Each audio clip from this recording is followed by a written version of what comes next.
ဒူးမဲတတောင်မဲဂျိုင်းမဲနေလို့စိတ်ညစ်နေပြီလားနော်ဟုတ်ကဲ့ပါအခုပြောပြပေးမယ်နီလန်းလေးကိုတုံးကြည့်လိုက်ရင်နော်ဒီလိုຢာတွေကိုဘိုင်လို့ဆိုပြီးတော့နှုတ်ဆက်လိုက်လို့ရပါပြီဒီနီလန်းလေးကတော့စံကိုယ်တိုင်လည်းအမြဲတမ်းသုံးနေတဲ့အတွက်ကြောင့်မို့လို့ညွှန်ပေးလိုက်ရခြင်းဖြစ်ပါတယ်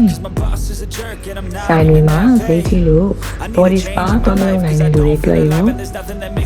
နေ့စဉ်အလုပ်တွေများလို့တပူးတက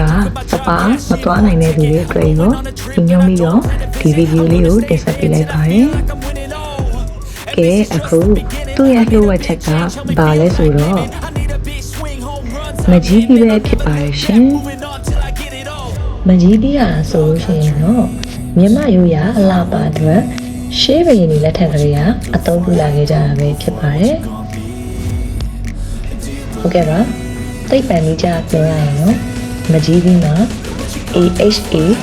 alpha hydroxy acid တစ်မျိုးဖြစ်တဲ့tartaric acid ကျွဲဝါစွာပါဝင်ပါတယ်သူကအသားရည်ပေါ်ကဆဲတေတွေကိုမြင်သာစွာခွာချပေးပြီးတော့အသစ်ပြန်တက်လာမယ်ဆဲတွေကိုလည်းအားပေးပါတယ်ဒါအပြင်ဗီတာမင် C လည်းပါဝင်တဲ့အတွက်ကြောင့်အသားရည်ကိုကောလာဂျင်ထုတ်လုပ်မှုအကောင်းစေပြီးအရွယ်တင်မြင့်ပြပေးပါတယ်ဟုတ်ကဲ့ပါဘယ်လိုမျိုးပေါင်းစပ်ပြီးအသုံးပြုရမလဲဆိုတာပြောပြပေးပါမယ်မကြီးသည့်အနည်းထမင်းစားစုံ၄စုံပြီးရင်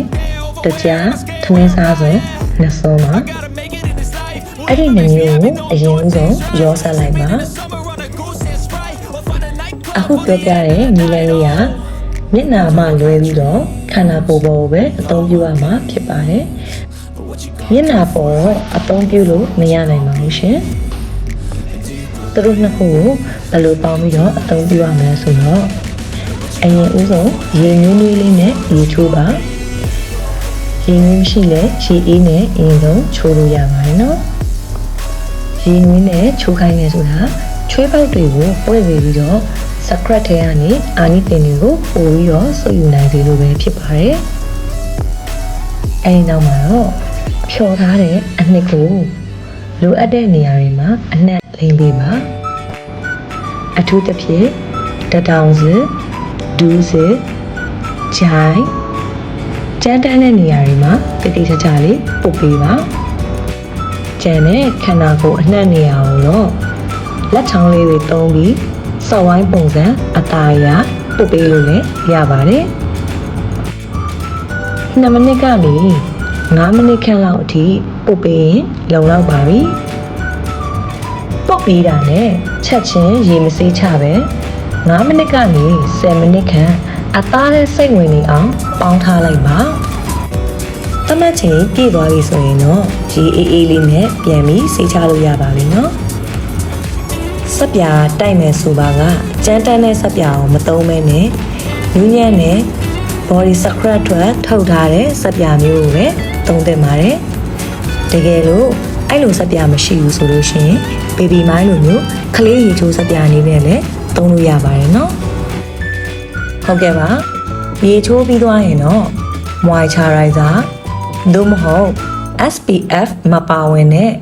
လိုရှင်တစ်မျိုးမျိုးခန္ဓာကိုယ်ပြန်လိမ့်မှုမမေ့ပါနဲ့နော်ဒါကအထူးသတိထားရမယ့်အချက်ပဲဖြစ်ပါတယ်။ဘာကြောင့်လဲဆိုတော့မကြီးသည့်စကရက်လုပ်ပြီးရင်အသားကနှုတ်သွားပါတယ်။ဒါကြောင့်မကြီးသည့်စကရက်တိုက်ပြီးရင်နေပူတဲ့ကိုမထွက်ဖို့အကြံပေးချင်ပါတယ်။ဖြစ်နိုင်ရင်ညဘက်မှာလုပ်တာအကောင်းဆုံးပါပဲရှင်။အသားရည်ပါတဲ့လူများ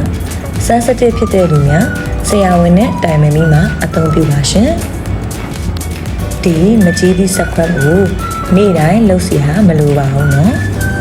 တစ်ပတ်ကို2 ကြိမ်ပဲလုပ်သင့်ပါတယ်2 ကြိမ်ထက်ပိုလုပ်ခဲ့မိရင်အသားရည်ပါသွားနိုင်ပါဘူးသတိပြုပါနော်ဟုတ်ကဲ့ပါအလှအပဆိုင်ရာကျန်းမာရေးဗဟုသုတမျိုးစုံတင်ဆက်ပေးနေတဲ့ဒီ channel လေးကိုလည်း like and subscribe ပြုလုပ်ထားဖို့မမေ့ပါနဲ့ဦးရှင်အားလုံးပဲကျေးဇူးတင်ပါတယ်ရှင်